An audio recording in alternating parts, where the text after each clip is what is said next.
boîte, tu sais, et je les ai vidées dans le bol en verre. Mais la boîte est toujours dans le garde-manger parce que j'ai pensé qu'elle pourrait être utile pour les boutons. On a toujours besoin d'une boîte pour les boutons. Quelle idée idiote, à un moment pareil. Ce n'est pas bête du tout, dit Miss Marple. Gardez-le précieusement pour l'inspecteur. Je le ferai, mademoiselle Marple. Madame Ellison hésita. Lily est terriblement bouleversée. Je n'aime pas poser la question, mais si vous aviez un moment. Je passerai, dit Miss Marple. Demain matin, ça ira, n'est-ce pas? Une nuit de sommeil remet les choses en ordre. Lorsqu'elle raccrocha le combiné, Miss Marple resta immobile, songeuse. Puis elle se dirigea vers le petit nombre de livres sur l'étagère de son salon consacré au jardin. Pas les jolis, mais les volumes censés, aux noms latins et aux avertissements. Elle en ouvrit un à Digitalis purpurea et lut un paragraphe, les lèvres légèrement remuées, comme si elle goûtait les mots. Elle ne fronça pas les sourcils. Elle ne sourit pas. Elle referma le livre, le remit sur l'étagère et alla tirer ses rideaux pour se protéger du crépuscule. Dehors, le village s'apaisa avec son économie sonore habituelle. Une charrette sur le chemin, l'aboiement lointain d'un chien, une horloge sonnant l'heure avec la calme insistance d'une vérité qui n'exigeait aucune croyance. Dans une chaumière, une radio murmurait un orchestre. Dans une autre, une bouilloire chantait. La vie continuait, comme toujours. Mais là où la vie continue, les murmures s'accumulent. Au Blue Hart, Madame Price-White informa le propriétaire que M. Gray avait tenté de lui vendre un abonnement à un club londonien, si l'on peut imaginer une telle chose, et qu'elle lui avait fermement affirmé ne pas aimer les clubs. M. Hawthorne, sirotant sa bière, assura à qui voulait l'entendre que M. Gray avait été l'un de ceux-là, et que le Tout-Puissant avait des moyens de les gérer. Le cornettiste de l'orchestre raconta avoir vu un homme prendre cette couleur lors d'un match de boxe et qu'il y avait eu du poison dans ce cas, si on le lui demandait. Personne ne l'avait fait, tandis que Madame Pettigrew, de l'épicier, affirma n'avoir jamais vu un tel scandale pour un simple malaise, et que l'homme se lèverait probablement, s'en irait, et leur montrerait à tous leurs bêtises. Il ne se leva pas. Il ne pouvait plus marcher. À minuit, la nouvelle officielle était tombée. Monsieur Lucien Gray était décédé, et certains objets de la fête, l'urne, la coupe, le sucrier, avaient été récupérés pour examen. Le presbytère, rangé avec une précision douloureuse, dormait. Miss Marple resta sans sommeil pendant un certain temps. Assise dans son fauteuil, les pieds sur le pare-choc moelleux, elle observait la lente rougeur des braises. Elle pensait aux hommes qui entraient dans les villages et les charmaient, et aux femmes qui se croyaient insensibles au charme et qui ne l'étaient pas. Elle pensait au digital dans les pots de confiture et aux billets de tombola dans le gravier. Elle se souvenait d'un chimiste de Saint-Mary-Mead, il y a longtemps, et d'une série de pastilles contre la toux qui n'étaient pas ce qu'elles semblaient être. Elle se souvenait aussi de Raymond, enfant, trichant au jeu de table la conscience tranquille et expliquant, lorsqu'il était pris, que cela faisait simplement partie du jeu. La malice, pensait-elle, était toujours humaine. Lorsqu'elle se leva enfin pour se coucher, elle s'arrêta devant le miroir et contempla son visage aux traits doux et insignifiants. Il n'y avait là aucun sourire maquillé, seulement l'amusement sincère d'une femme qui a vu assez de folie pour n'en être ni dédaigneuse ni surprise. « Voilà, Jane, » se dit-elle très doucement, « on verra bien. » Et si l'on avait écouté très attentivement à l'extérieur du chalet cette nuit-là, on aurait pu entendre le murmure de ses rideaux, le clic du loquet, puis le long silence pensif d'un esprit posant ses petits pièges, non pas pour les souris, ni pour la méchanceté dans l'abstrait, mais pour les petits actes stupides et ordinaires, à partir desquels la méchanceté est tissée. Chapitre 3. Spéculation villageoise. Le matin arriva à Rose Hill avec une fraîcheur humide, de celles qui donnent au jardin un aspect fraîchement repeint et font siffler le laitier pour sa tournée. Pourtant, derrière les rideaux de dentelle des fenêtres du salon, On ne pensait ni au jardin, ni au lait. On pensait à monsieur Lucien Gray, et à la question de savoir si sa mort subite lors de la fête avait été naturelle ou non. À 8h30, les rumeurs allaient du bon train. Madame Price White, qui se targuait d'être la première au courant de tout événement, raconta à sa femme de chambre avec une grande solennité que le monsieur avait l'air étranger, et les choses étrangères comportent toujours un brin de danger. La femme de chambre répéta cela chez le boulanger, où, au fil du récit, cela devint une histoire de poudre mystérieuse contenue dans des étuis à cigarettes. Lorsque la nouvelle parvint au marché de Marlécombe, M. Gray était déjà un espion, un escroc aux cartes et un aristocrate ruiné, selon l'étalage qu'on lui interrogeait. Miss Marple, se promenant matinalement devant le cimetière, ne prit la peine de corriger personne. Elle salua Miss Hart à la poste avec sa courtoisie habituelle et acheta des timbres à 2 pennies.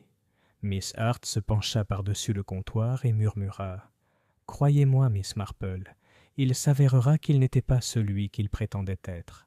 Les Londoniens ne le sont jamais. Je ne serais pas étonné qu'il ait déjà été marié. La bigamie, voilà ce que ça évoque pour moi. » « La bigamie » dit doucement Miss Marple en glissant les timbres dans son sac à main, a tendance à laisser une odeur désagréable. À la même heure, l'inspecteur Kendall avait installé son quartier général provisoire dans la petite pièce du presbytère, habituellement utilisée pour les répétitions de la chorale. Une table à tréteaux contenait les accessoires de thé incriminés, désormais soigneusement couverts et étiquetés. L'agent Briggs, les oreilles rouges d'importance, se promenait avec son carnet. L'inspecteur avait déjà expédié le sucrier, la tasse à thé et l'urne à Marlécombe pour analyse. Le docteur Barker, convoqué à nouveau ce matin-là, avait exprimé son opinion avec plus de fermeté que la veille. « Ce n'était pas son cœur, dit-il, à moins que les cœurs ne se soient soudain mis à sentir légèrement l'amande amère. Je suis prêt à parier que c'était du poison. De la digitale peut-être. Nous le saurons bien assez tôt. » Le mot poison, le vent volait autour du village, comme porté par des moineaux. Il y avait la fraîcheur palpitante d'un roman lu à voix haute par une nuit d'hiver. Que M. Gray ait été empoisonné, à la fête du presbytère, rien de moins, conférait à l'affaire une sorte de charme sombre. Mais la suspicion était une chose inconfortable, et les villageois, bien que fascinés, ont commencé à faire soigneusement la distinction entre ceux qui auraient pu avoir cette chance et ceux qui n'en avaient certainement pas eu. Madame Fanchaud, par exemple, déclarait à qui voulait l'entendre qu'elle n'avait pas approché l'urne à thé de tout l'après-midi. « J'étais occupée à la tombola, » insistait-elle, « à récolter une somme considérable pour le toit de l'église. Demandez à qui veut bien le demander. » Elle le répétait si souvent qu'en milieu de matinée, plusieurs personnes se demandaient pourquoi elle le jugeait nécessaire. Lily Pierce, la pauvre fille, fut accueillie par de nombreux murmures. Elle avait versé la tasse, après tout, et ses rougeurs, habituellement perçues comme un signe de bonne santé, étaient désormais interprétées comme de la culpabilité. Madame Price White confia à son partenaire de bridge que Lily lui avait toujours semblé être du genre nerveux. Les personnes nerveuses, ajouta-t-elle d'un ton sombre, étaient sujettes à des actes soudains.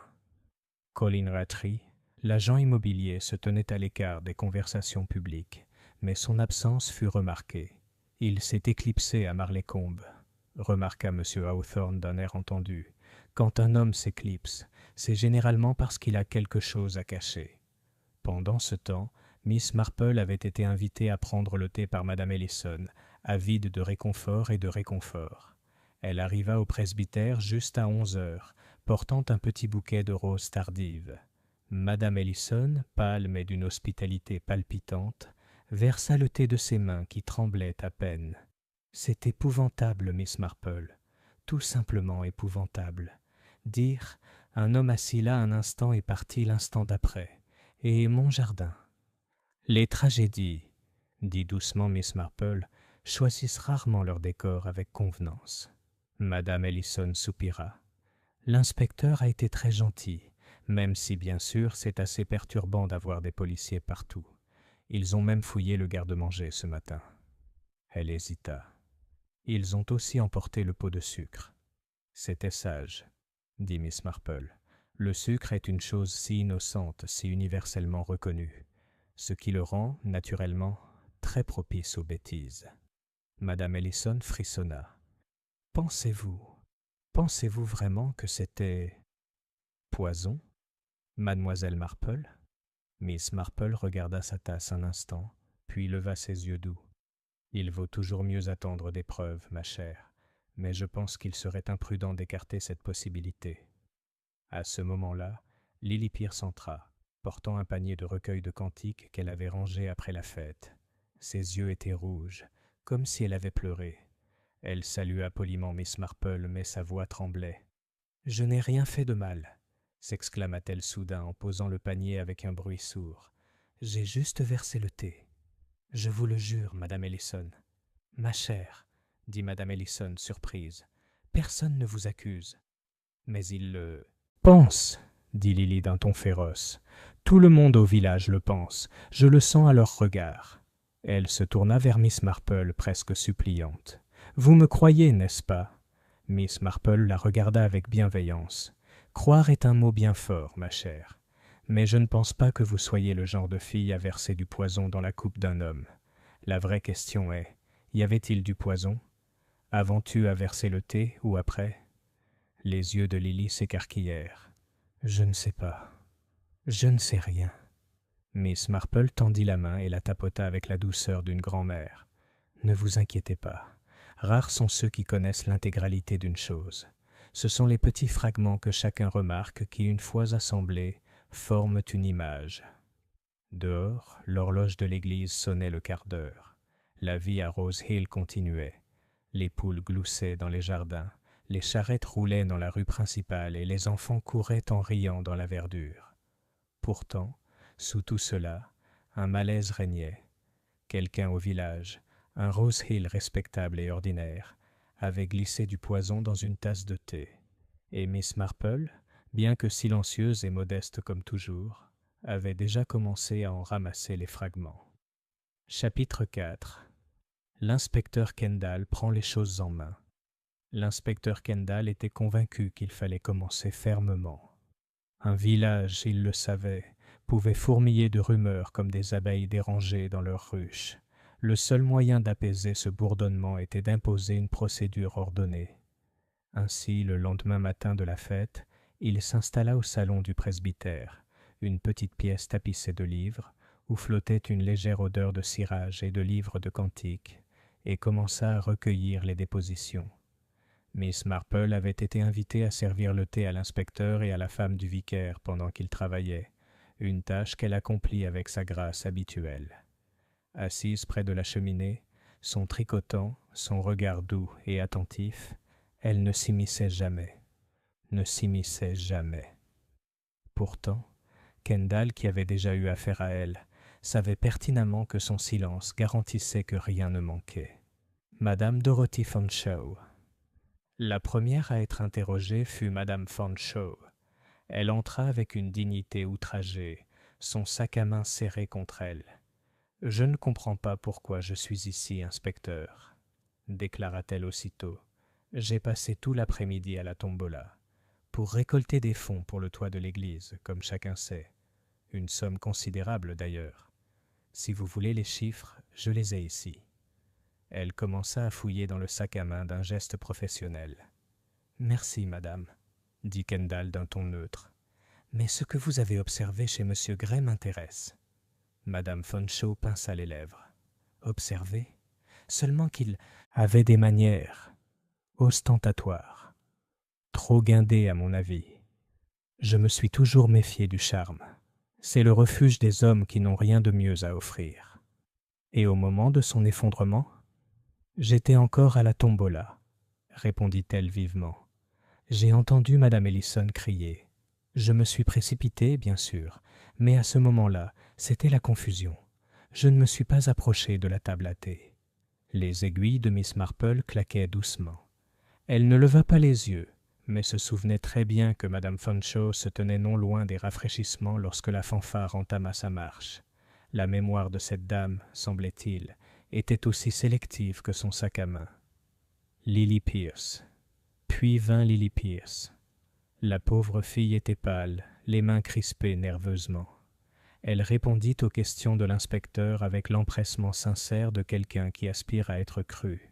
« Oui, j'ai servi le thé. » Léger comme il l'avait demandé. 2 morceaux de sucre. Il m'a remercié très poliment. Je n'ai rien remarqué d'anormal, sauf... Elle hésita, jetant un coup d'œil à Miss Marple. « Sauf quoi ?» insista Kendall. Les joues de Lily se colorèrent. Seulement, il regarda la tasse d'un air étrange avant de boire, comme s'il avait presque eu l'intention de ne pas le faire. Kendall griffonna dans son carnet. « Et tu n'as rien vu d'inhabituel ?»« Non, inspecteur, vraiment. »« Très bien. Vous pouvez y aller, mais restez disponible. » Une fois parti, Kendall grogna. Les jeunes femmes sont souvent perturbées. La moitié du temps, elles inventent des détails qu'elles imaginent après coup. Miss Marple toussa doucement. Ou parfois, inspecteur, ils se souviennent précisément de ce que les autres oublient. Kendall lui lança un regard en coin. Il savait qu'il valait mieux ne pas la laisser partir. Colin Ratery. Le témoin suivant était Colin Ratery, le jeune agent immobilier. Il entra d'un pas assuré, même si son regard se porta une fois sur les couverts à thé. « Je connaissais à peine ce type, » dit-il en haussant les épaules. « Je l'ai vu discuter avec plusieurs personnes, dont Madame Fanshawe. Je n'ai pas beaucoup apprécié ses manières. Trop curieux, vraiment. Il m'a posé beaucoup de questions sur qui possédait quoi dans le coin. Il m'a dit qu'il envisageait d'investir. »« Tu lui as servi du thé ?» demanda Kendall. « Non, je ne me suis pas approché de la table. J'étais presque toujours à la table de la noix de coco. »« Seul ? Eh bien non. J'étais avec certains d'entre eux de temps en temps. Tu peux leur demander. » Miss Marple, écoutant en silence, se souvint de l'avoir vu près du treillis au moment où M. Gray s'était effondré, le pouce pressé anxieusement contre sa bouche. Elle ne dit rien. Ce n'était pas nécessaire. M. Hawthorne, le marguillier, arriva le dernier. Il fit montre d'une grande honnêteté, déclarant aussitôt n'avoir rien vu du tout. « J'étais au stand de confiture quand c'est arrivé, » a-t-il dit, « et s'il y a une chose dont je suis fier, inspecteur, c'est de m'occuper de mes affaires. Je n'ai jamais mis mon nez dedans. Jamais. » Miss Marple laissa son tricot s'arrêter une seconde. Monsieur Hawthorne, de longue date, n'avait jamais été vu s'occuper de ses affaires plus de 3 minutes d'affilée. Cette déclaration catégorique suggérait qu'il en avait vu bien plus qu'il ne voulait l'admettre. La conclusion de l'inspecteur. Une fois les témoins partis, Kendall s'est adossé à sa chaise et a tapoté son crayon. « Eh bien, Miss Marple, c'est bien ce que je pensais. Le poison, si poison il y en a dû être introduit à la table du thé. Miss Pierce a versé la tasse, mais le sucrier est la source la plus probable. Cela réduit la piste. N'importe qui aurait pu le manipuler avant ou pendant la fête. »« Tout à fait, » répondit Miss Marple d'un ton doux. « Le sucre est un produit tellement démocratique. » Kendall rit doucement. « Vous avez bien dit les choses, madame. Mais je pense que nous trouverons bientôt notre coupable. Les gens sont négligents avec le poison. Ils laissent des traces. C'est la science, et non la psychologie, qui résoudra cette affaire. » Miss Marple inclina la tête, l'air réservé. Pourtant, elle retourna mentalement les fragments qu'elle avait rassemblés. Le billet de tombola dans le gravier, les digitales dans le pot de confiture, les poignets effilochés de l'élégant costume de M. Gray. La science pouvait révéler la substance contenue dans la tasse de thé, mais seule la nature humaine révélerait qui l'avait placée là. Et pourquoi? Chapitre 5. Le mauvais suspect. Les journaux du matin n'ont rapporté que le compte-rendu le plus bref de la tragédie de Rose Hill. Mort subite, lors d'une fête de village. Un homme s'effondre après avoir pris des rafraîchissements. Il n'était pas question de poison, seulement les témoignages habituels de sympathie et la note indiquant que l'affaire fait l'objet d'une enquête policière. Mais à Rose Hill même, le mot avait déjà pris racine. Lorsque Miss Marple se rendit chez l'épicier ce matin-là, l'air était chargé d'une certitude murmurée. Madame Pettigrew, qui mesurait le thé derrière le comptoir, se pencha vers elle avec confiance. Bien sûr que c'était cette fille Pierce, Miss Marple. Les mauvaises manières finissent toujours par se faire sentir, toujours trop promptes à rougir, et tout le monde sait ce que ça signifie. Qu'est-ce que cela signifie ? Demanda Miss Marple avec un regard doucement interrogateur. Eh bien, la culpabilité naturellement. Miss Marple paya son thé, accepta la monnaie et ne dit rien. Elle savait pertinemment qu'une rougeur soudaine était aussi souvent le signe de l'innocence que de la culpabilité. La résolution de l'inspecteur, Kendall. Au presbytère, l'inspecteur Kendall se montra moins prudent. Le laboratoire de Marleycombe avait confirmé la présence de digitaline dans la tasse de thé, la substance même que le docteur Barker soupçonnait. La dose, bien que faible, était suffisante pour arrêter le cœur d'un homme. « C'est clair », dit Kendall à l'agent Briggs. « Le poison était dans la tasse ou dans le sucre. Mademoiselle Pierce a versé le thé et y a ajouté les morceaux de sucre. Le moyen, l'occasion, l'acte lui-même, tout est de sa faute. C'est une affaire aussi simple que possible. » Briggs hocha la tête solennellement, même si son crayon tremblait légèrement en écrivant. « Et le motif, monsieur ?» Kendall fronça les sourcils. « C'est ça qui ne me plaît pas. On n'a pas encore de mobile, mais on n'empoisonne pas des inconnus sans raison. » Briggs, dont l'esprit fonctionnait sur des lignes simples, suggéra « Peut-être l'a-t-il insulté, monsieur ?» Kendall rejeta la question d'un grognement. « On va enquêter sur ses antécédents. Sa famille, ses amis, ses liens avec quelqu'un. Il y aura forcément quelque chose. » Les ragots et la peur. Cet après-midi-là, le village bourdonnait d'activité. Certains plaignaient Lily, d'autres hochaient la tête d'un air entendu. Quelques-uns déclaraient avoir toujours soupçonné qu'elle n'était pas du genre à qui l'on pouvait confier des responsabilités. La pauvre Lily elle-même s'était enfermée chez elle, rideau tiré, tandis que sa mère errait, les yeux rougis et l'air provocateur. Miss Marple, appelant pour déposer un panier de scones, trouva Madame Pierce presque prête à fondre en larmes. « On dit que c'est elle, Miss Marple. Notre Lily, c'est une gentille fille. Elle ne ferait pas de mal à une mouche. Elle est nerveuse, oui, elle l'a toujours été, mais méchante, jamais. » « Je suis sûre qu'elle n'est pas méchante, » dit doucement Miss Marple, « mais la méchanceté n'est pas la seule cause du malheur. Parfois, chère Madame Pierce, les gens se laissent entraîner dans des choses qu'ils n'ont jamais déclenchées. » Madame Pierce lui serra la main. « Tu crois en elle, alors ?»« Oh, Dieu merci. » Miss Marple observe. Ce soir-là, Miss Marple assista aux vêpres. L'église était pleine, comme toujours après un choc. Les villageois se rassemblaient dans les moments de peur. Elle remarqua comment la congrégation se divisait par petites divisions révélatrices. Madame Fanshawe s'agenouilla avec un air de dévotion exagérée, ses lèvres s'agitant rapidement au fil des prières. Monsieur Hawthorne toussa plusieurs fois, chacune résonnant dans la nef comme pour rappeler sa présence à tous. Colin Rattray était assis, raide, sur le troisième banc, évitant le regard de la famille de Lily Pierce. Pendant le cantique, le regard de Miss Marple erra. Elle remarqua une chose curieuse. Le sac à main de Madame Fanshawe, posé sur le banc à côté d'elle, portait une légère trace de quelque chose de pâle sur le fermoir. Du sucre peut-être ? Ou de la farine de cuisine ? C'était facile à expliquer, bien sûr. Et pourtant... Après la cérémonie, on vit Colin Rattray partir précipitamment, le pas inégal, son regard par-dessus son épaule trahissant une conscience troublée.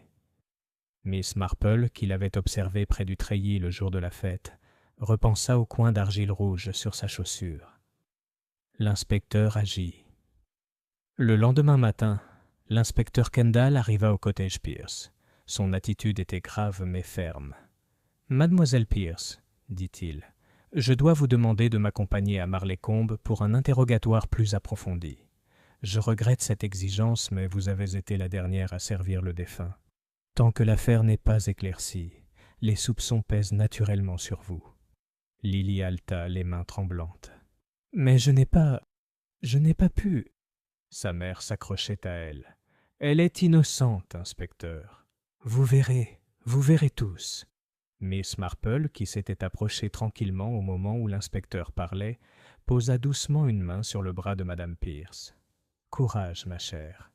La vérité a le don de s'imposer, même si parfois il faut de la patience. Et n'oublions pas que ce qui paraît naturel n'est pas toujours vrai, et que ce qui paraît impossible est souvent négligé. » L'inspecteur Kendall lui adressa un sourire mi-grimace. « Vous êtes toujours très délicate, Miss Marple. Mais la loi ne repose pas sur la délicatesse. Nous devons agir sur la base des faits. »« En effet, » dit Miss Marple, « et pourtant les plus petits faits sont parfois les plus trompeurs. » Tandis que Lily était emmenée, le village observait la scène dans un silence stupéfait. Certains murmuraient que justice était faite. D'autres, moins sûrs, se demandaient si le véritable meurtrier circulait encore librement parmi eux. Miss Marple, le regard pensif, retourna lentement à son cottage.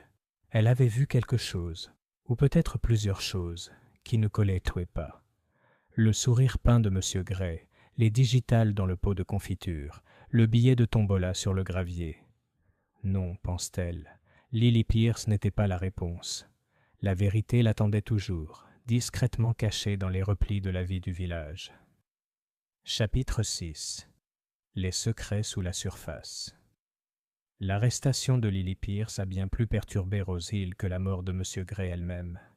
La mort d'un inconnu lors d'une fête était un événement sensationnel, certes, mais une villageoise accusée d'empoisonnement, c'était personnel. Cela touchait chaque foyer, chaque conversation. En milieu de semaine, les rumeurs s'étaient huées en théorie. Chez le boulanger, Madame Price White déclara que Lily s'était laissée égarer par des idées romantiques et avait empoisonné M. Gray par passion. À la forge, M. Carter jura avoir vu Lily et Gray en pleine conversation près du portail la veille de la fête. L'histoire se répandit à une vitesse alarmante, distillant des détails et en alimentant de nouveaux, jusqu'à ce que les rougeurs de Lily soient unanimement citées comme la preuve d'une passion coupable. Miss Marple écoutait poliment chaque histoire, sans jamais la contredire, se contentant de ranger les bribes comme une ménagère économe qui garde ses bricoles. Elle savait pertinemment avec quelle facilité un village brodait la vérité de points brillants et trompeurs. Les affaires de M. Gray. C'est l'inspecteur Kendall qui a donné le premier aperçu du passé de M. Gray. Au cours d'un thé au presbytère, il a confié au docteur Barker et à mademoiselle Marple. Gray n'était pas son vrai nom. Il fut baptisé Lucien Gradowski, né à Paris, mais passa la majeure partie de sa vie en Angleterre. Il fréquenta le milieu du théâtre, mais ne fit jamais carrière. Il semble plutôt avoir vécu de ses propres idées, investissements, présentations et le genre d'entreprise qu'on ne voit jamais dans les journaux. Des dettes partout. Il avait assez d'ennemis, j'ose dire. Miss Marple se versa une autre tasse. Un homme qui vit de charme doit toujours être endetté, d'argent, de gratitude ou de pardon. De telles dettes ont tendance à arriver à échéance aux moments les plus difficiles. Tout à fait, acquiesça Kendall. Nous avons appris de Londres qu'il fréquentait récemment une riche veuve à Kensington. Elle a rompu lorsque son notaire a laissé entendre que les finances de Gray ne supporteraient pas un examen approfondi. Ce genre d'affaires peut désespérer. Le docteur Barker secoua la tête, et s'il avait mené ses plans à Rose Hill, il aurait facilement pu se faire importuner. Colin Rattery, malvenu, pensa Miss Marple, décrivait parfaitement l'attitude de Colin Rattery, le jeune agent immobilier. Elle le vit cet après-midi-là, debout au bord de Willowbrook Lane, avec son vélo. Son visage était tendu, la main dans la poche. « Bonjour, monsieur Rattery, » dit-elle aimablement. Il sursauta puis parvint à sourire. « Oh, Miss Marple, je prenais juste l'air. Trop de choses à faire au bureau, mais un homme a besoin d'une pause de temps en temps. » « Tout à fait. L'air frais purifie l'esprit. » Elle marqua une pause, laissant son regard dériver vers la poche où reposait sa main. « J'espère que vous n'êtes pas surchargé de travail. On entend souvent parler d'hommes qui acceptent plus que ce qui est confortable. » Rattery rougit. « Oh, rien de tout ça. Juste quelques clients à satisfaire. Rien de grave. » Il enfourcha précipitamment son vélo et s'éloigna, laissant Miss Marple contempler pensivement le chemin de terre rouge. Madame Fanshawe. Plus tard dans la journée, Miss Marple s'arrêta à la belle demeure de Madame Fanshawe, sur la colline, pour lui apporter quelques boutures de pois de senteur. La veuve du colonel la reçut avec une grâce débordante, mais son charme dissimulait une certaine fragilité. « Quelle épreuve, Miss Marple, quand on pense que ça arrive à la fête. J'espère que vous conviendrez que la police a raison d'agir vite. Cette fille... Oh, je sais qu'il ne faut pas le dire, mais elle avait toujours cet air excité, tellement instable. » Miss Marple admirait les meubles cirés, les rangées soignées de photos, la légère odeur de cire à la lavande. « Oui, » dit-elle doucement. L'excitation peut être trompeuse, cependant. J'ai souvent vu les personnes les plus calmes agir avec la plus grande témérité. Madame Fanshawe eut un petit rire. « Vous ne pensez sûrement pas j'aurais pu avoir quelque chose à voir avec ça. »« Mon Dieu, non, » dit Miss Marple avec un sourire bienveillant qui ne trahissait rien. Elle remarqua cependant l'empressement de la dame à déclarer son innocence avant même que quiconque ne suggère le contraire. La femme du vicaire. Ce soir-là, au presbytère, mademoiselle Marple trouva madame Ellison encore bouleversée. La pauvre femme avoua avoir eu du mal à dormir, craignant qu'une de ses négligences ait pu favoriser la tragédie. « J'ai sorti cette fichue petite bouteille, Miss Marple, le remède contre les guêpes. L'inspecteur dit que ça n'a rien à voir, mais je ne peux m'empêcher de me demander. Et si quelqu'un s'était trompé ?» Miss Marple lui tapota la main. « Nous faisons tous des bêtises, ma chère. Mais la bêtise n'est pas toujours fatale. Non, je pense que le poison est venu par des moyens plus délibérés. » Elle ne dit rien de l'étrangeté qu'elle avait remarquée. Madame Ellison avait placé la bouteille sous la nappe avec un soin si discret le jour de la fête. Ce n'était pas de la culpabilité qu'elle avait perçue, mais de la peur d'être jugée négligente. Pourtant, la peur était toujours bonne à retenir. Un indice dans le crépuscule. Ce soir-là, rentrant chez elle dans la pénombre, Miss Marple s'arrêta près du pré. Une légère brise agitait les feuilles. De la fenêtre du pub Blue Heart parvenaient des rires et le tintement des verres. Elle vit Colin Rattray se faufiler par la porte latérale, regarder autour de lui avant de s'élancer dans la ruelle. Puis, de l'autre côté, madame Fanshawe apparut, son sac serré fermement, le pas inhabituellement rapide pour une femme de son âge. Elles passèrent toutes deux sans se saluer, mais Miss Marple remarqua le bref raidissement de leurs épaules, la légère inclinaison de la tête qui trahissait leur reconnaissance. Elle resta immobile jusqu'à leur départ. Le village parlait peut-être de Lily Pierce, mais Miss Marple savait qu'il n'en était rien. Il y avait d'autres secrets à Rose Hill, des secrets d'argent, d'orgueil, de besoins désespérés. Et au moins 2 personnes étaient liées par quelque chose qu'aucune d'elles ne voulait confesser. Chapitre 7. Une perturbation dans la nuit. Il était un peu plus de minuit lorsque la paix de Rose Hill fut troublée par un vacarme à l'auberge du Cerf Bleu. La femme du propriétaire, madame Prowse, était descendue éteindre le feu lorsqu'elle entendit un bruit dans la cour, un cliquetis métallique, comme si quelqu'un avait renversé un seau. Pensant qu'il s'agissait d'un garçon d'écurie, elle sortit avec une lanterne. Ce qu'elle trouva, en revanche, c'était Colin Rattray, affalé près du portail arrière, le visage blême, le souffle court, un verre brisé à la main. On le transporta dans la salle de dégustation, où le docteur Barker, tiré précipitamment de son lit, se pencha sur lui. Après un silence tendu, le médecin déclara « Il est vivant, mais de justesse. Encore une digitale, si je ne me trompe. Quelqu'un a essayé de le faire taire. » La nouvelle de l'incident se répandit rapidement. À l'aube, Rose Hill bourdonnait comme si les cloches de l'église avaient sonné pour alerter le village. Un second empoisonnement, si peu de temps après le premier, ne pouvait être attribué au hasard. Et même si Colin Rattray respirait encore, le sous-entendu était sombre. La mort de M. Gray n'était pas un malheur isolé, mais un élément d'un drame plus sombre qui touchait le village lui-même. Réponse de l'inspecteur Kendall. L'inspecteur Kendall ne perdit pas de temps. Il arrive au Blue Heart avant le petit déjeuner, d'un air vif et impitoyable. « Qui lui a donné à boire ?» demanda-t-il au propriétaire. « Pas moi, monsieur » s'exclama M. Prowse avec indignation. Il est arrivé en retard, a commandé un whisky et s'est assis seul. Personne d'autre ne l'a approché, sauf madame Fanshawe, qui est entrée pour lui dire un mot au moment où il partait. Mais elle n'est restée qu'un instant. Le crayon de Kendall s'arrêta. « Madame Fanshawe, hein ?» Et que voulait-elle ? Le propriétaire haussa les épaules. Impossible à dire. En privé. Elle avait son sac à main sur elle, comme toujours. Miss Marple, arrivée discrètement et maintenant assise près du feu avec son tricot, leva les yeux un instant, puis se pencha de nouveau sur ses aiguilles. Elle se souvenait avoir vu Madame Fanshawe et Colin Rattray se croiser après les vêpres sans se saluer. Pourtant, ils s'étaient reparlé en privé. Intéressant. Un village dans la peur. En milieu de matinée, le village était en émoi. Madame Price-White insista sur le fait que l'empoisonneuse était clairement en train de se déchaîner et déclara qu'elle ne prendrait plus le thé hors de chez elle. Le vicaire appela au calme, mais les paroissiens arrivèrent à l'église par deux, nerveux, parlant d'un tueur fou. Les mères gardaient leurs enfants près d'elles et les hommes se toisaient avec une suspicion soudaine.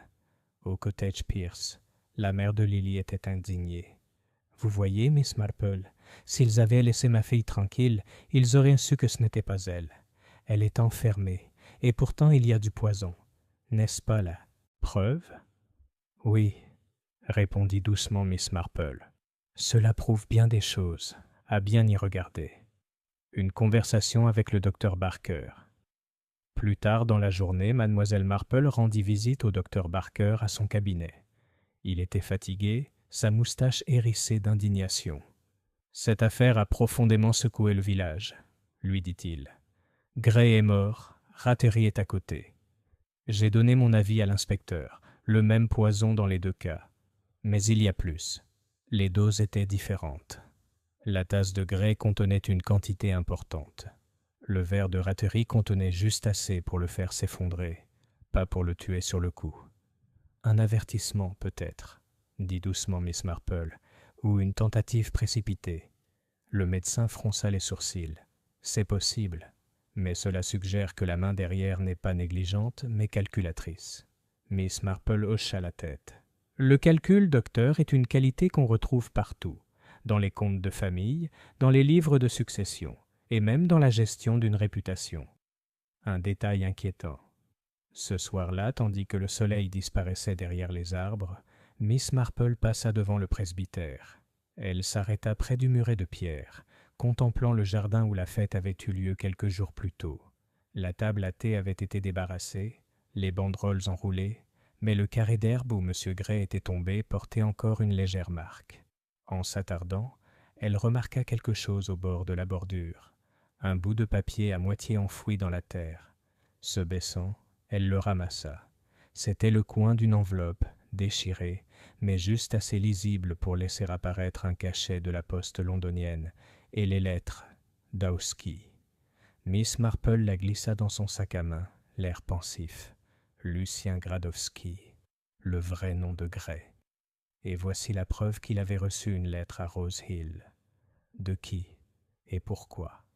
Elle se redressa, observant le jardin tandis que les ombres s'allongeaient. Le village pourrait croire que l'empoisonneur était un fou, frappant au hasard. Mais Miss Marple savait qu'il n'en était rien. Il y avait là un schéma, une main délibérée déplaçant les pièces, et elle commençait à entrevoir, vaguement, ce que cette main était en train d'arranger. Chapitre 8. Sous l'œil de l'inspecteur. L'inspecteur Kendall n'était pas homme à tergiverser une fois la piste posée. La deuxième tentative d'empoisonnement avait affiné ses soupçons, et le fait que Madame Fanshawe ait été la dernière à parler à Colin Rattray était, à ses yeux, suffisamment significatif pour justifier un examen approfondi. Il arrive à Fanshawe House le jeudi matin, accompagné de l'agent Briggs. La maison, une respectable demeure géorgienne perchée sur la colline, paraissait paisible sous le soleil de septembre, ses volets soigneusement peints et son heurtoir en laiton, poli.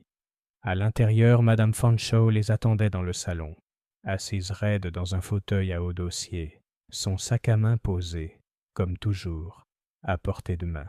« Inspecteur, » dit-elle avec un calme absolu, « cela devient plutôt fastidieux. J'ai déjà expliqué au propriétaire que je n'avais échangé que quelques mots avec M. Rattray. Une conversation aussi innocente ne peut certainement pas éveiller les soupçons.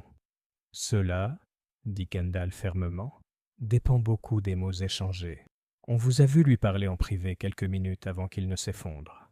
Le rouge monta à Madame Fanshawe. Je ne lui ai posé de questions que sur une question de propriété. Mon défunt mari détenait des papiers relatifs à des cottages près de Willowbrook. Monsieur Rattery est le nouvel agent. Il était naturel que je demande des éclaircissements. Une clarification sur quoi précisément? Elle hésita, les doigts crispés sur son sac à main. À propos de contrat de location. Une bagatelle. Tu ne crois pas que j'aurais des raisons de faire du mal à ce jeune homme? Peut-être pas, admit Kendall. Mais permettez-moi de vous signaler qu'on vous a également vu converser avec M. Gray à la fête. Madame Fanshawe se redressa. M. Gray a parlé à tout le monde. Il avait une façon de s'immiscer. Je ne lui ai rien dit d'important.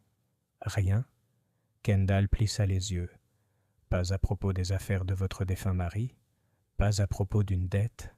À ces mots, Madame Fanshawe laissa échapper un cri perçant. Comment osez-vous suggérer une chose pareille? Le colonel Fanshawe était un homme d'honneur. Je n'en doute pas, madame, mais les dettes peuvent persister même après le départ d'hommes honorables. Monsieur Gray était connu pour engager de telles poursuites, pas toujours en toute légalité. Pendant un instant, Madame Fanshawe hésita. Son visage trahit une lueur, la peur, ou peut-être la culpabilité, avant qu'elle ne reprenne contenance. Je vois que vous êtes déterminé à tout mal interpréter. Si je dois me défendre contre des soupçons futiles, alors j'exige que vous portiez plainte. Kendall se leva. Je n'ai pas encore d'accusation. Mais je vous préviens clairement, Madame Fanshawe, vous en avez eu l'occasion. Et si nous découvrons une preuve de mobile? Il a laissé la phrase en suspens, lourde d'implications. La visite de Miss Marple. Cet après-midi-là, Miss Marple se présenta à Fanshawe House sous prétexte de livrer de la gelée de Coing. Madame Fanshawe la reçut froidement, les mains encore tremblantes de la visite de l'inspecteur. « C'est trop, Miss Marple, » déclara-t-elle. « Être traitée comme une criminelle simplement parce que je porte un sac à main et que je parle aux gens. Cette Pierce n'aurait jamais dû être mise hors de soupçon. Et maintenant je dois subir cette humiliation. » Miss Marple posa le pot de confiture sur la table, son regard doux rivé sur la veuve. C'est dur, j'en suis sûr, de se voir questionner. Pourtant, parfois, chère Madame Fanshawe, ce n'est pas ce qu'on dit, mais ce qu'on évite de dire qui attire l'attention. La veuve se raidit. Et qu'est-ce que j'ai évité de dire, à ton avis? Oh, rien de particulier, répondit Miss Marple avec une douceur parfaite. Seul ce silence, tel un sourire, peut être peint. Il y eut un long silence. Puis Madame Fanshawe laissa échapper un rire cassant. « Ma chère Miss Marple, vous avez une telle tournure de phrase, presque aussi théâtrale que M. Gray lui-même. » Un soupçon de vérité. En quittant la maison, Miss Marple s'arrêta devant le portail. Un petit bout de papier était coincé dans la ferronnerie, le coin d'un reçu, avec l'inscription Marleycombe Bank à peine visible. Elle le glissa dans son gant. Il semblait de plus en plus probable que les liens de Madame Fanshawe avec M. Gray, et peut-être avec le jeune Rattery, n'étaient là pas seulement sociaux. L'argent, pensait Miss Marple, sous-tendait si souvent les bizarreries du comportement humain. L'orgueil pouvait le masquer, la peur le dissimuler, mais les dettes et les héritages avaient ruiné plus de foyers que la passion. Elle rentra chez elle par le chemin tranquille, le soleil couchant dorant les haies. Aux yeux de tous, elle représentait la sérénité, son panier se balançant légèrement sur son bras. Mais dans son esprit, l'image s'affinait. 2 empoisonnements, 2 survivants du charme intrusif de M. Gray, Colin Rattray et Madame Fanshawe. L'un jeune et nerveux, l'autre fier et sur la défensive. Tous deux, d'une manière ou d'une autre, étaient mêlés à un homme dont le sourire maquillé dissimulait dettes et intrigues. Miss Marple sentait que les fils commençaient à faire des nœuds, et les nœuds, lorsqu'on les taquinait doucement, pouvaient toujours être défaits. Chapitre 9. Les ombres du passé. Malgré tout son charme et son élégance, M. Lucien Gray était, songea Miss Marple, un homme composé de fragments, fragments de manières, de phrases, d'apparence. Un peu de théâtre, un peu de commerce, un peu de galanterie. Et pourtant, derrière son sourire, il y avait quelque chose de vigilant, voire d'affamé.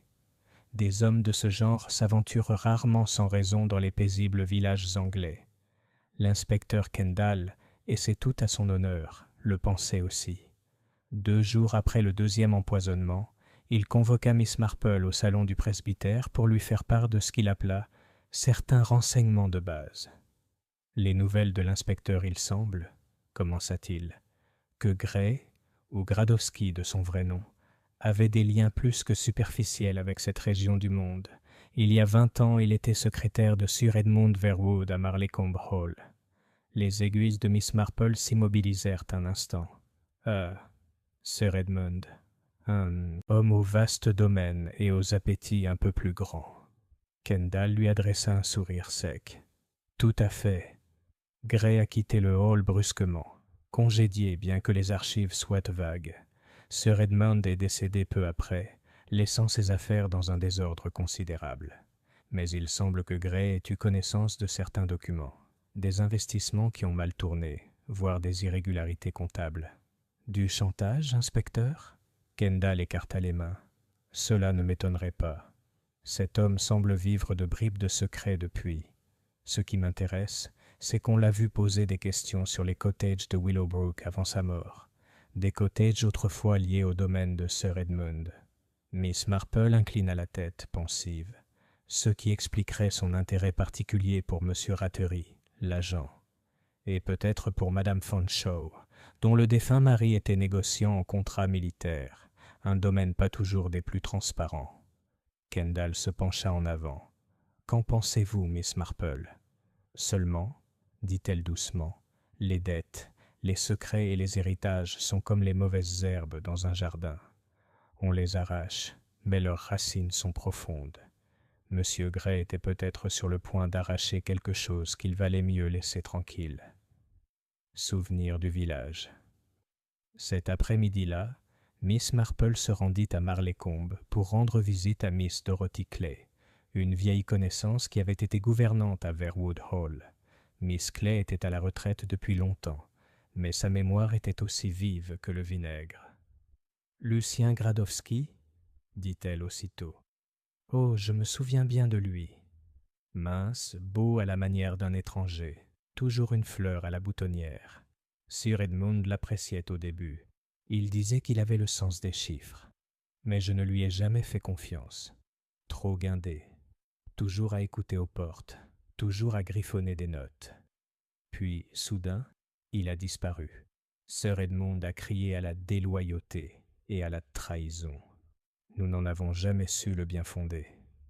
Les affaires de Sir Edmund ont-elles souffert ? Seigneur, oui. On parlait d'argent disparu, égaré ou emprunté. Après la mort de Sir Edmund, Lady Verwood vendit précipitamment les cottages de Willowbrook. J'imagine que toute cette affaire laissa beaucoup de monde inquiet. Le regard de Miss Marple s'adoucit. « Et avez-vous déjà entendu parler du retour de M. Gray dans le coin ?»« Pas jusqu'à maintenant. Mais j'ai toujours dit qu'il réapparaîtrait là où il y avait de l'argent à gagner. Les hommes de ce genre ne changent jamais, Miss Marple. Jamais. Un lien déroutant. » Sur le chemin du retour, Miss Marple s'arrêta à la poste. Miss Hart, toujours prête à donner des informations, se pencha confidentiellement par-dessus le comptoir. « Entre nous, mademoiselle Marple, j'ai vu des lettres adressées à M. Gray poste restantes ces 3 dernières semaines. Elles venaient de Londres, bien sûr. Toujours la même écriture soignée. L'une d'elles portait un timbre de la banque Marleycombe au dos. Comme vous êtes observatrice, mademoiselle Hart, M. Gray les a-t-il récupérées lui-même ? Il l'a fait. Très exigeant. Il m'a demandé de les garder à l'écart. Des manières étrangères, mais assez polies. Il n'a jamais dit ce qui l'amenait ici. Miss Marple la remercia et sortit sous le soleil de fin d'après-midi. Gray avait donc reçu des lettres, peut-être d'un complice, peut-être de quelqu'un craignant d'être exposé. Et l'enveloppe déchirée qu'elle avait trouvée dans le jardin du presbytère pouvait bien en être une. Réflexion silencieuse. Ce soir-là, alors que Miss Marple était assise près de son foyer avec son tricot, elle laissa les pièces s'arranger d'elles-mêmes. Gray avait autrefois été lié à Marleycombe Hall et au domaine complexe de Sir Edmund. Il était retourné à Rose Hill pour poser des questions sur les cottages de Willowbrook et peut-être sur d'autres propriétés. Il avait reçu des lettres de Londres, dont l'une portait la marque d'une banque. Madame Fanshawe et Colin Rattray ont tous deux réagi à sa présence avec malaise. Était-il possible que Gray ait menacé de dénoncer, non seulement ses dettes, mais aussi des pratiques malhonnêtes commises depuis longtemps? Et si oui, lequel de ses auditeurs avait trouvé cette menace intolérable? Le sourire peint cachait bien plus que du charme, pensa Miss Marple. Il dissimulait un savoir, et le savoir, utilisé avec négligence, pouvait être plus mortel que n'importe quel poison. Elle posa son tricot et contempla le feu. Quelque part à Rose Hill se trouvait celui qui avait suffisamment craint Gray pour le tuer, et qui, à nouveau, avait eu assez peur pour s'en prendre au jeune Rattray. La question n'était pas seulement « OMSE la chance », mais dont le passé aime. Gray était sur le point de le découvrir. Chapitre 10. Le fardeau du jeune homme. Colin Rattray n'avait pas été beaucoup vu les jours qui avaient suivi son effondrement au Blue Hart. Il restait dans son logement situé au-dessus des bureaux de l'agence immobilière Meacham & Sons, et lorsqu'il en ressortait, il marchait avec une sorte d'attention traquée, comme s'il s'attendait à ce que tous les visages se tournent vers lui avec accusation. Miss Marple, dont la douceur pouvait ouvrir des portes que la force ne pouvait que fermer, décida par un bel après-midi de lui rendre visite. Elle prit un petit panier de pommes dans son jardin.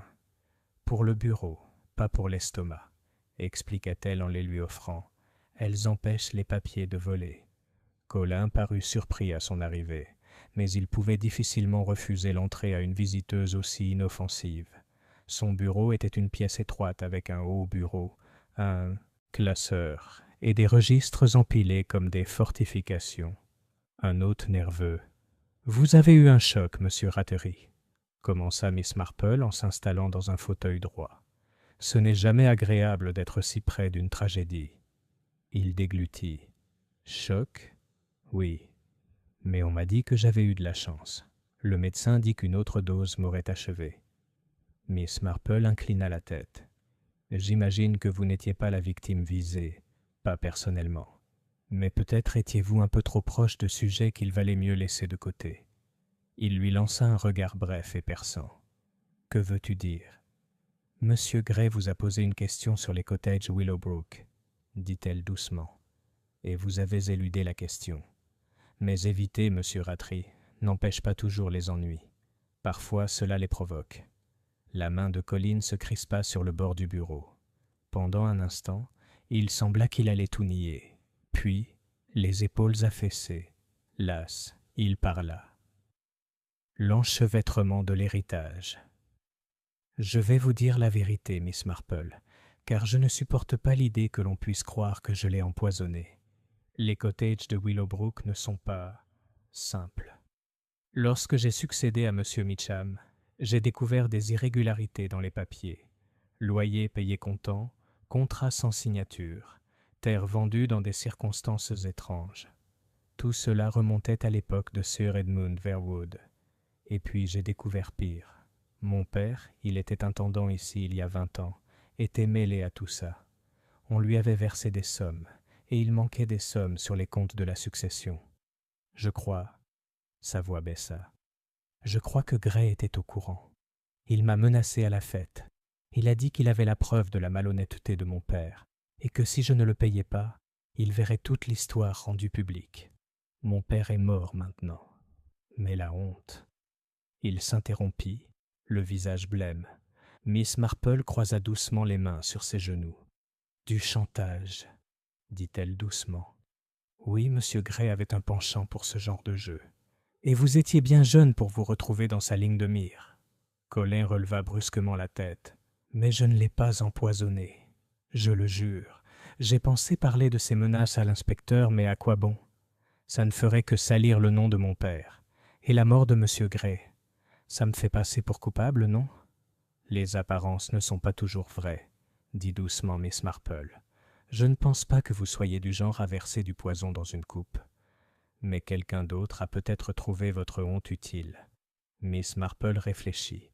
En quittant le bureau, Miss Marple descendit lentement High Street, son panier désormais léger sur son bras. L'histoire de Colin collait bien avec ce qu'elle savait déjà.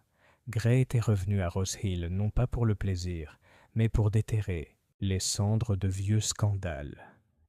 Il en avait trouvé un en la personne du père de Colin Rattray. Il en avait peut-être trouvé d'autres. L'attitude défensive farouche de Madame Fanshawe, le reçu de la banque Marleycombe, le silence étrange sur les affaires de son défunt mari, tout cela aussi avait évité de justesse le risque d'une révélation.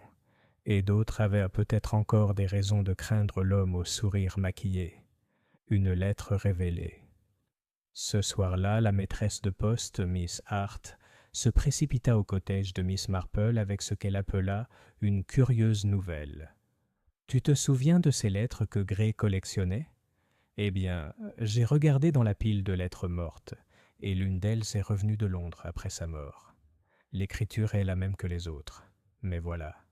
L'adresse de retour est celle d'un cabinet d'avocats à Lincoln's Inn. Et le nom, Fanshawe. Y a-t-il du crédit ? Un cabinet d'avocats, sans doute, mais quand même. Ça donne à réfléchir, non ? Miss Marple la remercia gravement et rangea l'information. Oui, cela donnait vraiment à réfléchir. Le poids des secrets. Ce soir-là, assise près du feu, Miss Marple, son tricot oublié sur ses genoux, songea que Rose Hill n'était plus un village tranquille où régnait une seule tragédie. C'était un lieu où s'entrechoquaient de vieilles dettes, des déshonneurs cachés et de nouvelles peurs. Monsieur Gray était venu chercher à tirer profit des secrets. Quelqu'un avait décidé que ces secrets devaient y rester enfouis, même au prix d'un meurtre. Le fardeau de la honte familiale de Colin Rattray était déjà lourd, mais ce n'était peut-être pas le secret le plus lourd qui se cachait à Rose Hill. Et Miss Marple savait avec la certitude tranquille d'une longue observation que les secrets sont comme la digitale dans une bordure, assez jolie lorsqu'elle est debout, mais mortelle lorsqu'elle est écrasée dans la coupe d'un autre. Chapitre 11. Le fardeau de la veuve. Le lendemain, le ciel était clair, avec un vent vif qui agitait les ifs du cimetière. Les villageois, cependant, ne pensaient pas autant. Ils pensaient à Madame Fanshawe.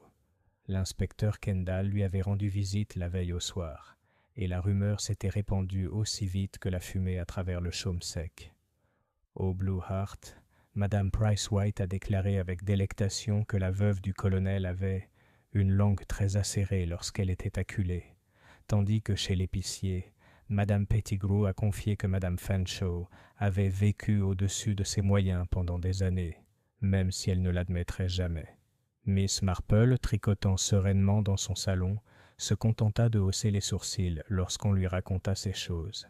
Elle savait que les villageois inventaient rarement des scandales en masse, mais ils brodaient, ajoutaient de la couleur et, surtout, révélaient leurs propres angoisses dans ce qu'ils choisissaient de répéter. La découverte de l'inspecteur Kendall. L'inspecteur Kendall arriva au cottage de Miss Marple cet après-midi-là, d'une voix vive mais troublée. « J'ai pensé que cela vous intéresserait, mademoiselle Marple. Nous avons examiné les finances de Madame Fanshawe. Ce n'est pas très reluisant. Le colonel a laissé moins que prévu. Des investissements qui ont mal tourné, des dettes dissimulées. Elle emprunte sur sa propriété depuis des années, parvenant à peine à survivre. » Miss Marple mit son tricot de côté. Et M. Gray était au courant ? Je crois que oui. Ces lettres des notaires de Lincoln's Inn, il était en contact avec eux. On ne sait pas encore de quoi il la menaçait, mais le sous-entendu est clair. Si elle craignait d'être démasquée, alors elle avait un mobile, conclut doucement Miss Marple. Un mobile très ancien, inspecteur. La peur de la honte. Kendall grogna. Oui. Et elle a parlé au jeune Rattray au cerf bleu avant qu'il ne s'effondre. Ça s'annonce mal pour elle, Miss Marple. Très mal. Une visite à Fanshawe House. Plus tard dans la soirée, Miss Marple gravit la colline jusqu'à Fanshawe House. Cette fois, elle ne portait ni panier, ni gelée, ni fleurs, seulement sa présence discrète. Le salon était aussi impeccable que d'habitude, mais une lourdeur régnait dans l'air, comme si les cadres dorés et les rideaux de velours étaient dits conscients de leur déshonneur. Madame Fanshawe la reçut avec raideur. « Je suppose que vous êtes venu pour apprendre les dernières nouvelles.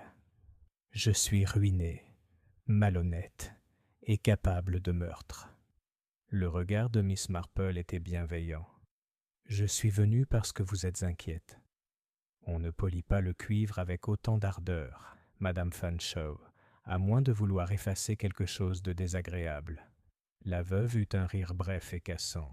« Vous en voyez trop, Miss Marple. Oui, j'étais en difficulté. Le colonel a laissé plus de dettes que de biens, et j'ai refusé d'en informer le village. Il faut préserver les apparences. Monsieur Gray, il a proposé son aide.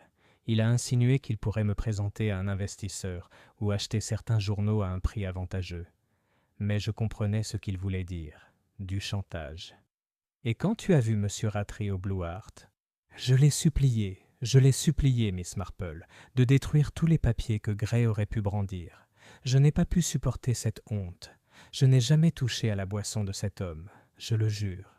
Si l'inspecteur pense le contraire, il se trompe. » Miss Marple posa doucement la main sur le bras de la femme. « Je crois que vous ne l'avez pas empoisonné, Madame Fanshawe, mais vous devez admettre que vous aviez des raisons de souhaiter que M. Gray soit réduit au silence. » Les yeux de la veuve se remplirent de larmes, rapidement essuyées. « J'avais des raisons, oui, mais d'autres aussi. Ne l'oublie pas. » Un indice petit, mais révélateur. Alors que Miss Marple quittait Fanshawe House, le crépuscule était déjà tombé et les lampadaires brillaient affaiblement dans le chemin. Elle s'arrêta devant le portail et remarqua quelque chose d'étrange. Des grains blancs dispersés le long du chemin, illuminant la lumière de la lanterne. Elle se pencha. Du sucre. Pas beaucoup, mais suffisamment pour indiquer que quelqu'un en avait renversé récemment. C'était un détail, facile à expliquer, facile à oublier. Mais l'esprit de Miss Marple, si habile à reconstituer les énigmes humaines, s'y attardait. Le sucre, l'objet même par lequel le poison avait été initialement administré, et le sucre renversé devant le portail de Fanshawe House était pour le moins suggestif. Réflexion. Plus tard, dans son salon, Miss Marple réfléchit à tout ce qu'elle avait appris. Madame Fanshawe avait un mobile, une opportunité, et maintenant même un soupçon de lien avec le sucre empoisonné. Pourtant, son instinct lui inspirait la prudence. Madame Fanshawe était fière, effrayée et peut-être stupide, mais pas cruelle. Elle avait l'air d'une femme qui cache un défaut, pas d'une meurtrière. Et cette pensée a conduit Miss Marple à une question plus profonde. Si Madame Fanshawe n'avait pas tué Gray, alors qui l'avait fait?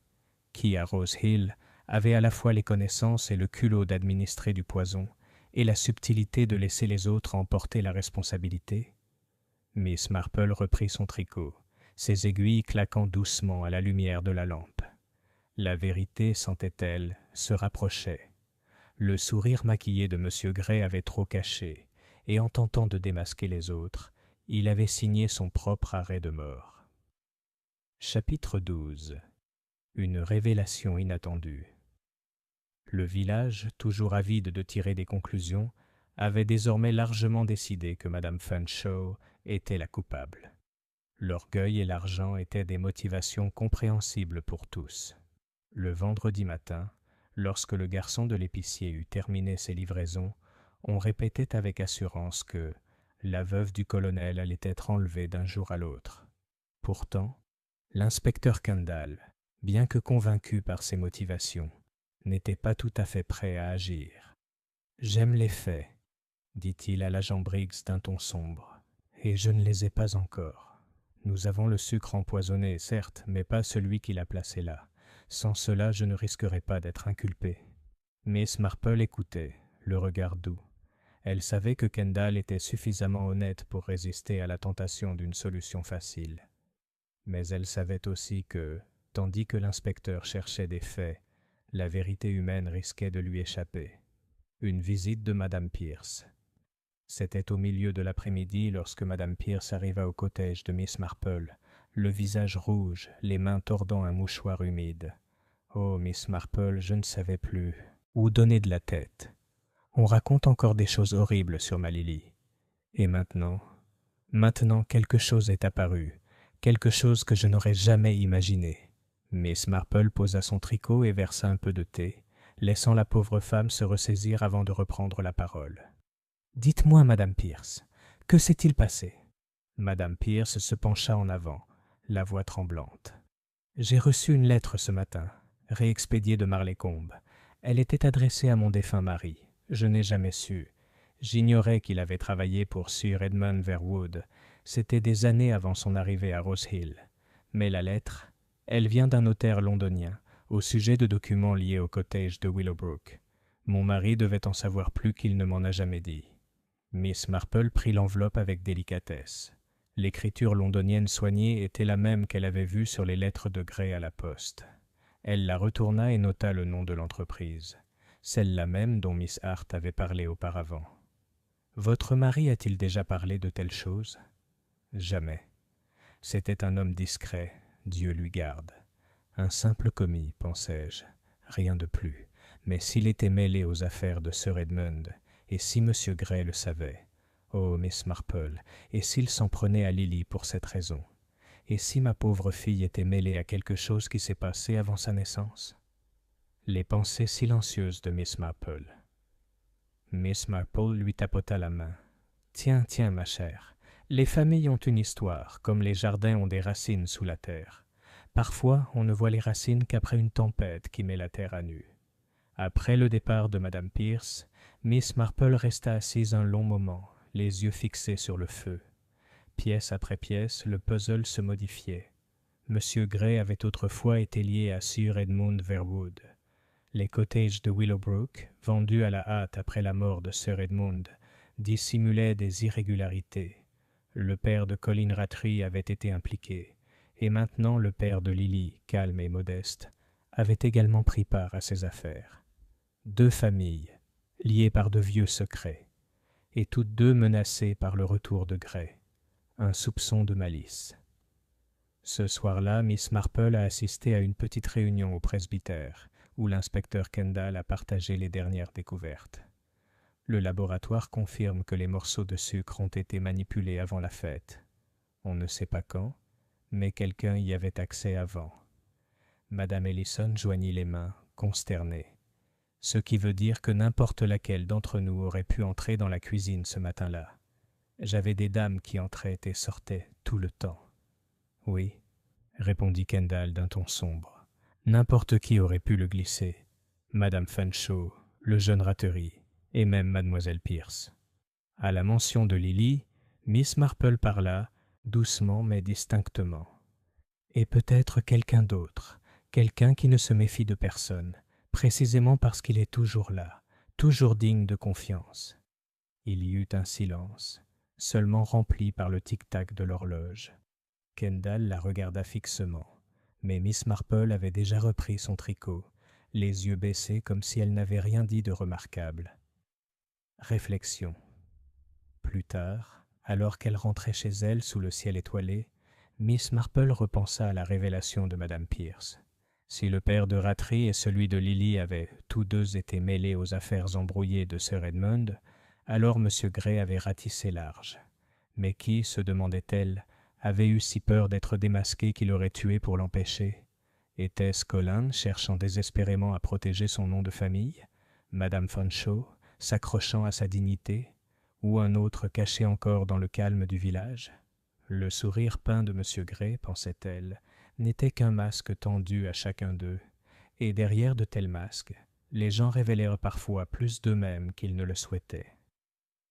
Chapitre 13. Danger sur le green. Le samedi s'était levé avec une luminosité trompeuse, le genre de journée où Rose Hill baignait habituellement dans le calme du marché et des courses matinales. Mais le calme n'était plus possible. La gaieté de la fête n'était plus qu'un souvenir, remplacé par une suspicion sourde, et la certitude qu'un poison pouvait se cacher dans la plus banale tasse de thé. L'inspecteur Kendall, impatienté par la lenteur des progrès, avait déclaré le village sous le coup d'un nuage et multiplié les visites aux foyers suspects. L'agent Briggs patrouillait la rue principale avec une telle solennité que même les enfants jouant aux billes baissaient la voix à son passage. Et puis, au milieu de l'après-midi, un autre choc est arrivé. L'incident. Ce fut Madame Ellison, l'épouse du vicaire, qui faillit être la troisième victime. Elle était allée ranger les cantiques dans la sacristie de l'église avant les vêpres. Lorsqu'elle prit la bouilloire laissée sur le petit réchaud, elle trouva un léger résidu collé au bord, des cristaux blancs qui dégageaient une odeur amère. Curieuse, elle y plongea un doigt et le porta à sa langue. Quelques instants plus tard, elle tituba contre la table de la sacristie, le cœur battant, le souffle court. Heureusement, le bedeau entra juste à ce moment et alla chercher le docteur Barker. Il trouva Madame Ellison pâle mais consciente, les signes révélateurs d'une intoxication digitalique faible mais indéniable. « Une petite dose, » dit-il gravement. « Suffisamment pour effrayer, peut-être, pas pour tuer. Mais l'intention est évidente. » La nouvelle se répandit rapidement. Au moment où les vêpres auraient dû commencer, l'église était remplie non pas d'hymnes, mais de murmures anxieux. L'alarme de l'inspecteur, Kendall arriva sans humeur diplomatique. « Ce n'est plus une question de conjecture, » déclara-t-il aux villageois rassemblés. « Quelqu'un tente ici de commettre un meurtre, encore et encore. Ce n'est pas un hasard, c'est délibéré. Et je vais trouver le coupable, soyez-en sûrs. » Madame Fanshawe était assise, raide et indignée, les lèvres pincées. Colin Rattray, le visage blême, semblait sur le point de s'évanouir à nouveau. Lily Pierce s'accrochait à sa mère, défiant les murmures qui s'ensuivaient encore. Miss Marple, assise tranquillement au fond, les observait tous. Son regard s'attarda sur Madame Ellison, réconfortée par des sels odorants et un verre d'eau. Pauvre petite! Elle n'avait ni ennemi, ni dette, ni secret digne d'être découvert. Mais on lui faisait confiance. Elle circulait librement dans les cuisines, les offices et les sacristies. Si quelqu'un souhaitait semer la terreur dans le village sans révéler sa véritable cible, elle était le choix idéal. Une conversation tranquille. Plus tard, alors que la foule se dispersait en groupes inquiets, Miss Marple s'approcha de l'inspecteur Kendall. « Ce métier devient de plus en plus dangereux, inspecteur. Pourtant, parfois, plus l'attaque est frénétique, plus on voit clairement la main qui la guide. » Kendall fronça les sourcils. « Savez-vous quelque chose que vous ne m'avez pas dit, Miss Marple ? » « Je connais bien des petites choses, » dit-elle doucement, « mais il faut les mettre à leur place, comme les mailles d'une chaussette. Sinon, on ne voit qu'un écheveau de laine. » Kendall gémit. « Si seulement ta laine pouvait me donner un nom. »« Patience, inspecteur, » dit Miss Marple, le regard doux. « La nature humaine finit toujours par se trahir. Il suffit d'attendre et d'observer. » Le reflet de Miss Marple. Ce soir-là, dans son cottage, Miss Marple disposa une fois de plus les fragments. Monsieur Gray était revenu à Rose Hill pour déterrer de vieux scandales liés à Sir Edmund Verwood. Les pères de Colin Rattray et de Lily Pierce étaient tous deux impliqués. Les finances de Madame Fanshawe étaient en précaire, et Gray avait probablement fait pression sur elle aussi. Or, Madame Ellison, innocente et irréprochable, avait failli être empoisonnée. 3 tentatives. 3 victimes différentes. Il ne s'agissait pas seulement de réduire une personne au silence. Il s'agissait de confusion, de distraction et de peur. Un écran de fumée derrière lequel se cachait le véritable mobile. Miss Marple croisa les mains sur ses genoux. Oui, le moment était presque venu.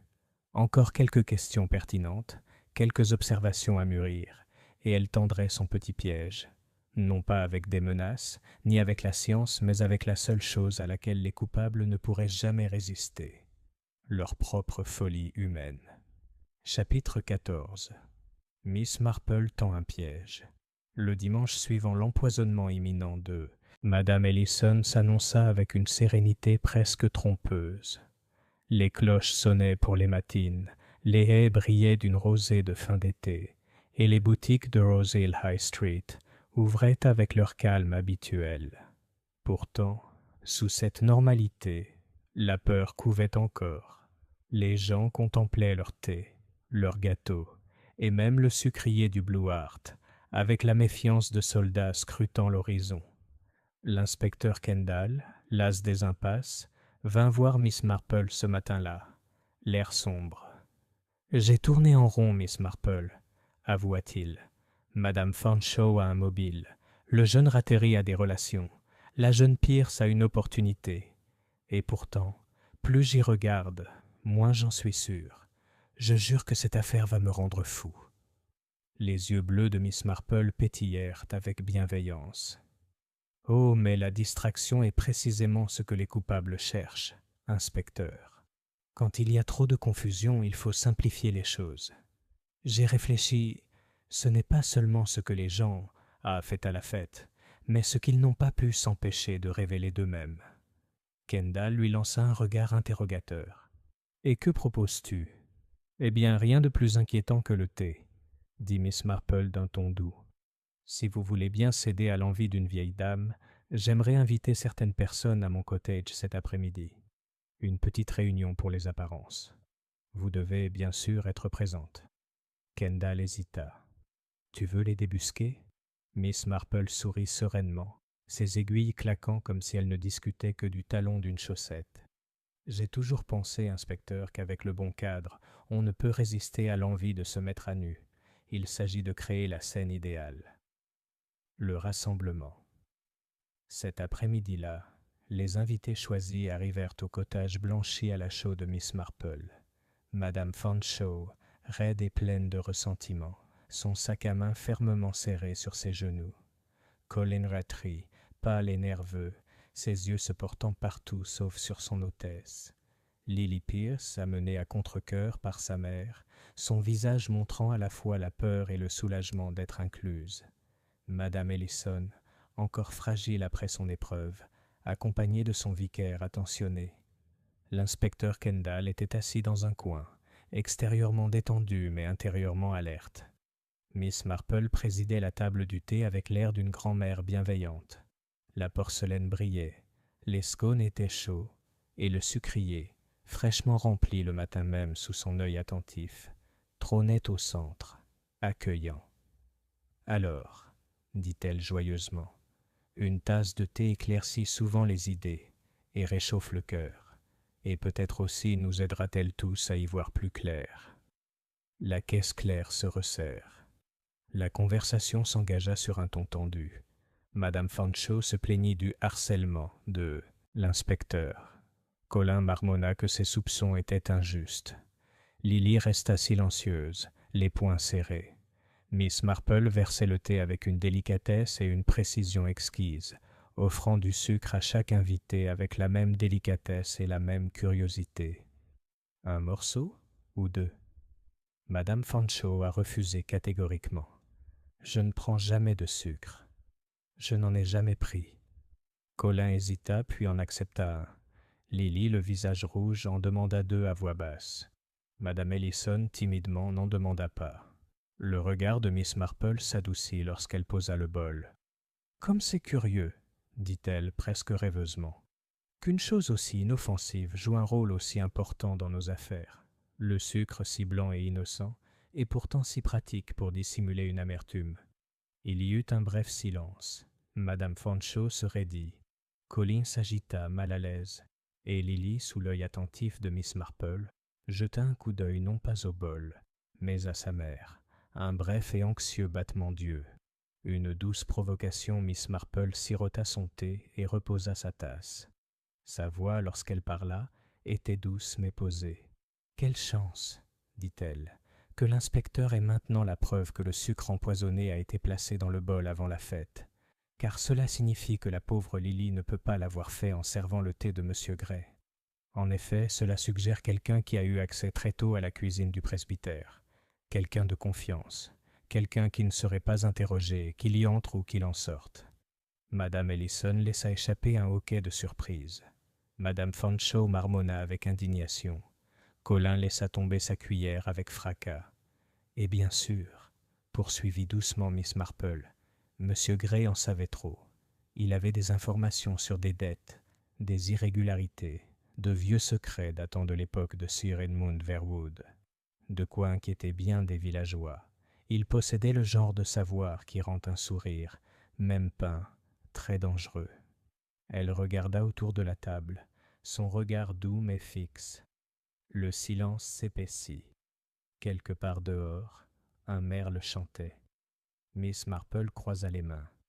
Eh bien, n'est-ce pas une chance que la vérité finisse par se révéler, avec un peu de patience? Le piège était tendu.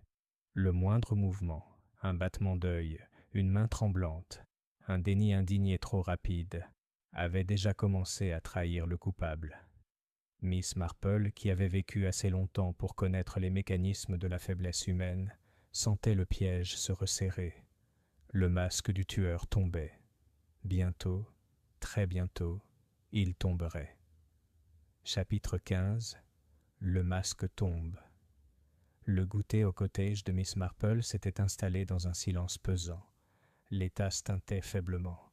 L'horloge sur la cheminée tic-taquait avec une insistance solennelle. Chaque invité était figé, comme si l'air lui-même l'écoutait. L'inspecteur Kendall, vigilant dans son coin, ne dit rien. Il avait appris que les méthodes de Miss Marple n'étaient là pas les siennes, mais qu'elles étaient efficaces. Miss Marple elle-même tricotait sereinement, ses aiguilles cliquetant au rythme mesuré de la patience. Ce n'était pas le silence qui la dérangeait, mais ce qu'il signifiait. À fait les gens ne pouvaient donc pas le supporter longtemps. Tôt ou tard, quelqu'un finissait toujours par le briser. Le mot fatal. Ce fut Madame Fanshawe qui parla la première, la voix aiguë de ressentiment. Toutes ces bêtises à propos du sucre, n'importe qui aurait pu toucher à ce bol. Les domestiques des Ellison, les dames qui préparaient à la table. Pourquoi les soupçons doivent-ils toujours se porter sur les paroissiens respectables? Miss Marple sourit gentiment. La respectabilité, chère Madame Fanshawe, est très réconfortante, mais elle ne tient pas toujours chaud quand la vérité se fait froide. Colin eut un rire nerveux qui s'éteignit presque aussitôt. Vraiment? Et si Gray faisait chanter la moitié du village, il a peut-être eu ce qu'il méritait. Mériter? Répéta doucement Miss Marple. C'est un mot dangereux, monsieur Rattray. Il est souvent plus réservé aux coupables qu'aux innocents. Lily Pierce, pâle et tremblante, s'écria soudain. Pourquoi ne voyez-vous rien? Ce n'était pas moi, ça n'a jamais été moi. Je détestais son regard, certes, mais je n'ai jamais touché à son thé. J'ai juste... Elle s'interrompit brusquement, se mordant la lèvre. Sa mère lui prit la main et murmura « N'en dis pas plus, Lily, n'en dis pas plus. » Et c'est à cet instant que le dérapage s'est produit. Le tel Madame Ellison, restée silencieuse jusque-là, se pencha en avant, inquiète. « Ma chère, personne ne vous prend pour une méchante. Vous n'auriez pas pu l'empoisonner, à moins que vous ne sachiez. » Elle hésita, les yeux écarquillés, et se couvrit la bouche de la main. Le silence qui suivit était lourd comme la pierre. Les aiguilles de Miss Marple s'arrêtèrent. Elle leva les yeux d'un air doux et triste. « Ah, dit-elle doucement, le voilà. Vous saviez pour le poison, Madame Ellison, et vous n'auriez pas dû, à moins que ce ne soit vous qui l'ayez placé. » La femme du pasteur poussa un petit cri et se laissa retomber sur sa chaise. Son mari se leva d'un bond, incrédule, mais l'expression de Madame Ellison trahissait ce que ses paroles n'avaient jamais dit. Le démasquage. L'inspecteur Kendall se leva brusquement. « Madame Ellison, est-ce vrai ?» La pauvre femme joignit les mains, les larmes ruisselant sur ses joues. « Je voulais juste lui faire peur. Il savait des choses horribles, sur mon frère à Londres. Il l'aurait ruiné, nous aurait tous ruinés. Je pensais que s'il tombait malade, il partirait, quitterait Rose Hill. Je n'ai jamais voulu qu'il meure. » Le vicaire gémit, le visage enfoui dans ses mains. Les autres restèrent stupéfaits. Madame Fanshawe, pâle de soulagement que les soupçons aient changé. Colin figé d'horreur. Lily serrant sa mère contre elle comme pour s'ancrer à la réalité. Le regard de Miss Marple était grave. « La digitale n'est pas un jouet, ma chère.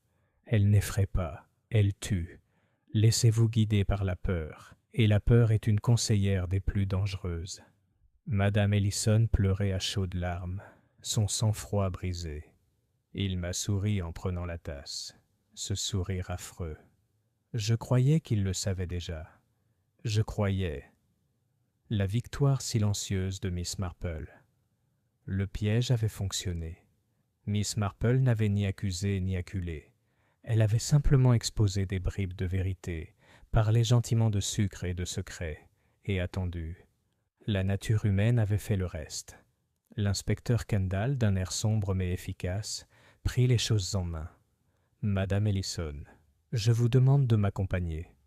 Vous ferez une déclaration officielle. » Le vicaire se leva, bouleversé, mais posa une main rassurante sur le bras de sa femme. « Nous irons ensemble, » dit-il d'une voix lourde de chagrin. Lorsqu'ils partirent, le silence retomba dans la pièce. Seules les aiguilles de Miss Marple reprirent leur léger cliquetis. Réflexion.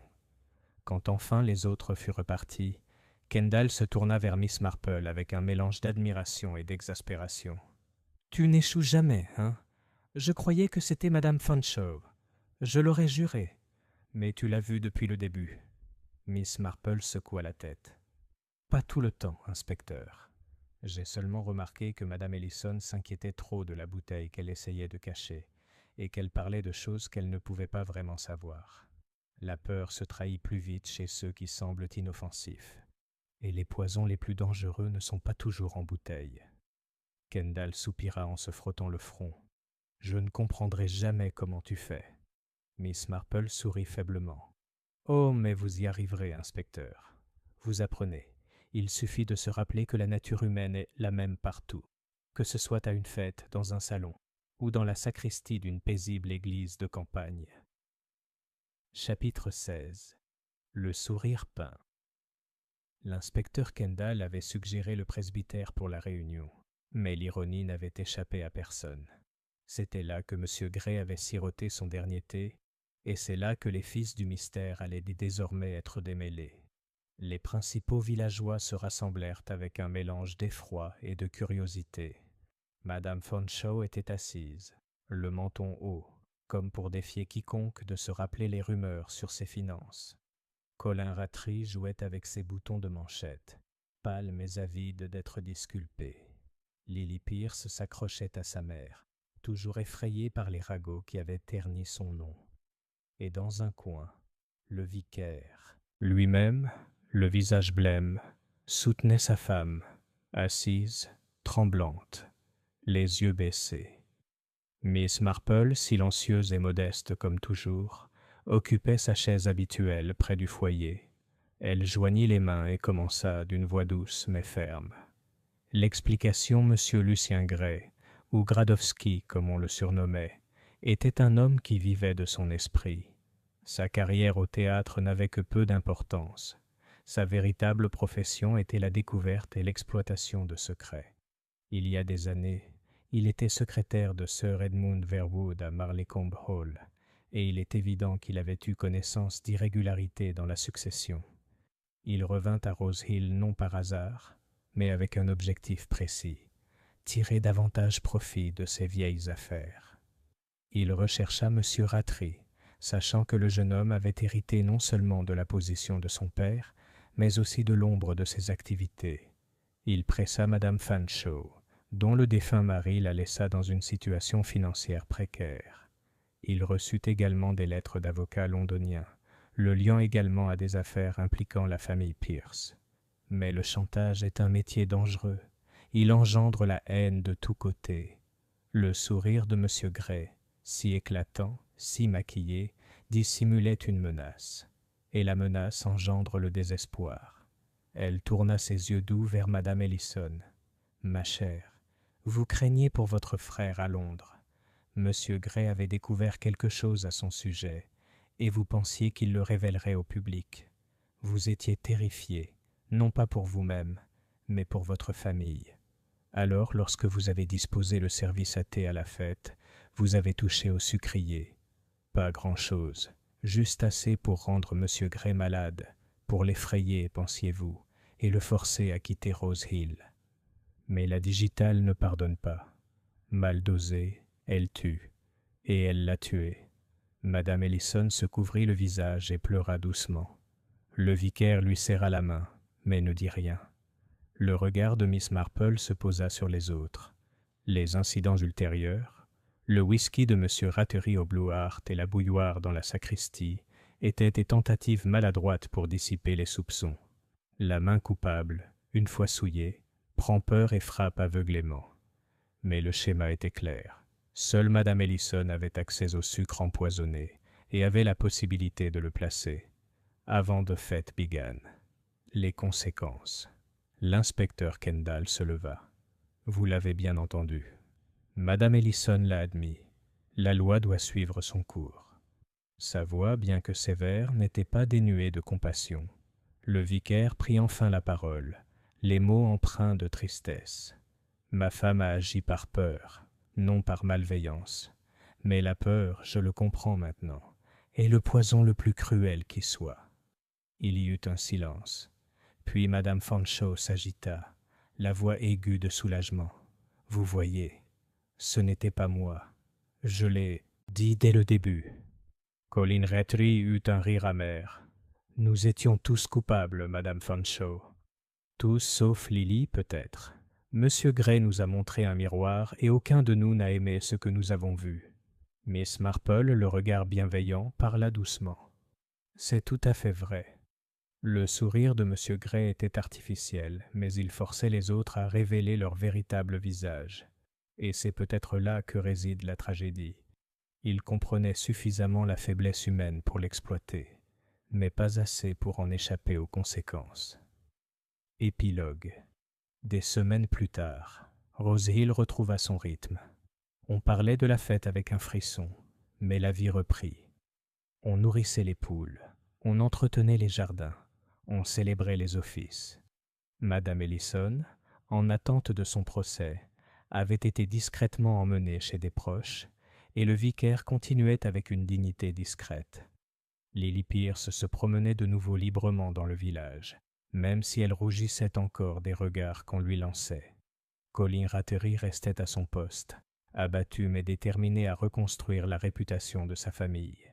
Et Madame Fanshawe poursuivait sa tournée de comité caritatif, plus redoutable que jamais, même si son sac à main semblait plus lourd de jour en jour.